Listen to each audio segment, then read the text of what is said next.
Hi, and happy Friday to all of you around the world. I just want to send a huge shout out to all of you recent subscribers for joining my channel, and of course, to all the older subscribers who have been with me for a long time. I hope you are finding my content useful on your journey to learn English. Now, recently, I've been posting some videos about pronunciation and spelling differences with certain words like aluminum or aluminium. So that's what they are. They are differences. I know a lot of people are passionate about the English language and they sort of take this perspective that this is exactly the way you are supposed to say this or say that. But what people forget is that America is a completely different culture than in the UK. Yes, I know that the English language came from Great Britain. There's no denying that. But America and Great Britain are totally two different cultures. What we say here and the Americanisms that are supposedly ugly, according to some of the teachers on YouTube, is I think is ill advised because you can't say that an accent is incorrect or it's ugly or it's this or it's that. What we say here in America, the expressions, the words, are pertinent to us. Those types of words and expressions that Americans have come up with, that's because of our culture, whether it's popular culture, music, Hollywood, or even historical things that have happened in our country. So sometimes I do take issue when people say, well, in England, this is how you're supposed to pronounce this word, or this is how we spell it.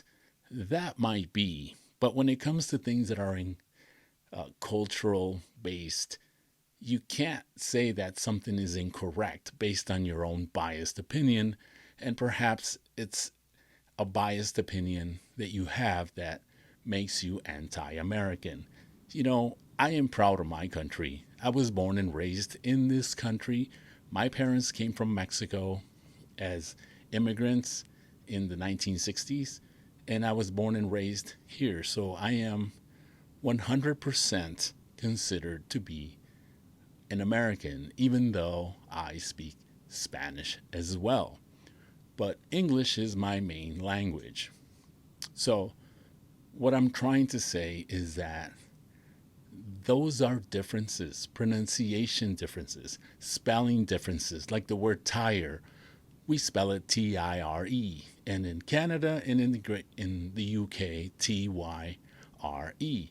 It doesn't make it any better if it's Tyre or Tire.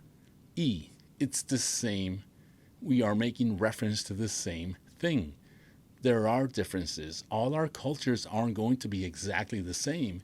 Even since 1776, when with the American Revolution, the Americans built sort of evolved, their language evolved into being our own English language. Yes, I know.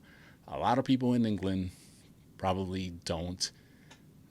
They think that our languages has been, I've even heard terms bastardized, mutilated. They make fun of a lot of our, sometimes, in our poverty areas. That's that's a language that's been evolved in those particular neighborhoods. You can't discount street language, slang language. I do agree that you shouldn't be using that type of language in a business environment or in a professional environment. But nevertheless, those languages are still an integral part of any culture. I'm sure that in Great Britain, in Ireland, there are groups of people that are deemed to be not educated because of the way they talk. And yes, one might say, well, they lack education, they lack the proper grammar, usage, or how they speak. But nevertheless, they are an integral part of any culture. You may disagree on how a certain word sounds or is pronounced or spelled, but those are things that are parts of a culture. To, to say that the way Americans say certain words or pronunciations or how we spell certain words is incorrect, that is ill advised because that's the way we say things here. It relates to us. You can't take away somebody's language or accent. For example, I work with a lot of students that speak Spanish. Spanish is a framework that they came from or they speak. So that's an important part of their culture, the Mexican culture, or any culture that is Spanish based. I can't say, well, they need to speak English well. Yes, that is the goal for them to become proficient in English. However, their Spanish language is an integral framework on how they grew up. So I can't discount that. That is not a deficiency. The way Americans talk, or whatever word that you might not like, that's not a deficiency. That's not something that you can just say that it's incorrect. You might not like it.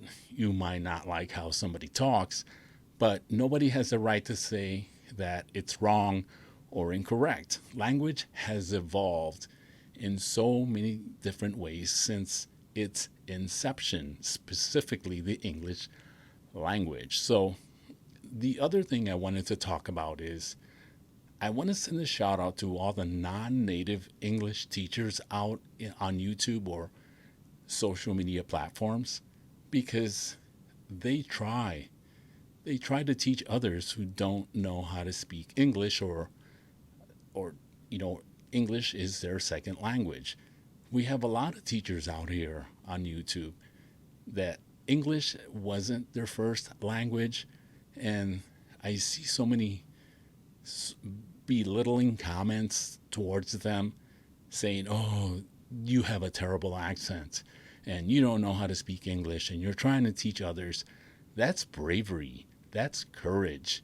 And what disturbs me the most is that a lot of those comments come from students who are English language learners. And it's very demeaning and it's very belittling to those teachers who English wasn't their first language, yet they have mastered the English language to a near native proficiency.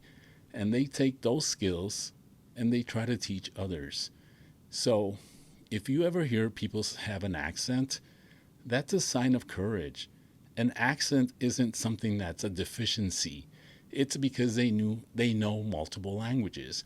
Even me, I speak Spanish and English, and if you hear me talk once in a while, you will hear a little tidbit of my Spanish language, how I pronounce certain words.